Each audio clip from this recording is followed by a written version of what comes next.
Hey, this is Pastor Jonathan Evans.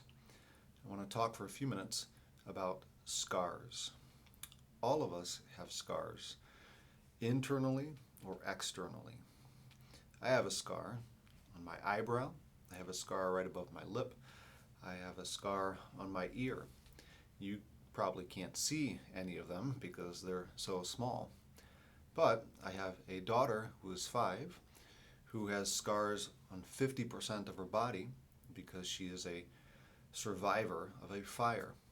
Now, right now, I know, realizes that she has scars, but she's not yet aware of them in maybe the same way that she'll be aware of them in the next couple of maybe months or years. By that I mean there's going to come a point where people are going to comment on her scars in her presence. She might see them whispering. She might feel that people are talking about her scars, and she's going to be aware in a very different way of her scars then than she is now.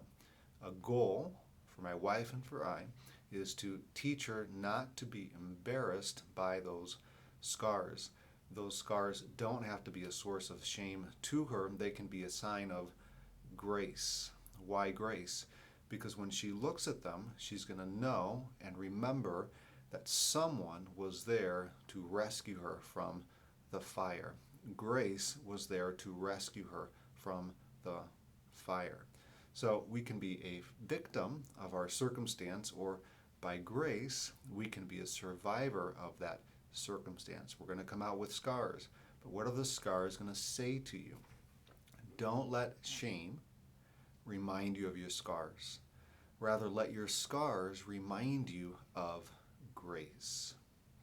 Your scars may have happened to you, to your body, to your heart. You may have put those scars there on your body or on your heart. Either way, the grace of God can redeem, can rescue those scars. Do you know that right now in heaven there is one who has scars? Jesus Christ, who was crucified on the cross, nails through his hands and feet.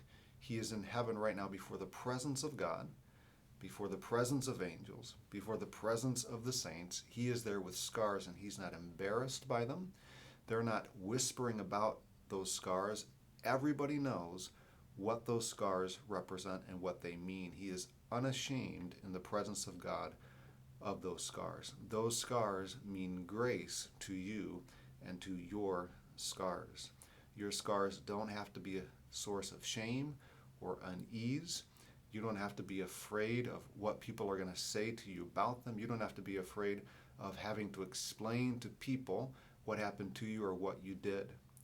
Those scars can be a sign of God's grace, having come into your life and having rescued you maybe from a very low point.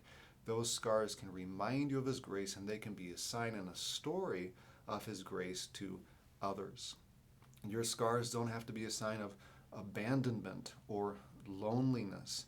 They can be a sign of relationship and, yes, even love. Many who go through difficult times, who have scars, maybe they want to talk to somebody about them, but there's nobody around to talk to. Or maybe there is, but they're afraid that if they tell that person about this, that other person is going to be very angry, and so they close themselves off. They hold it in. They have no outlet.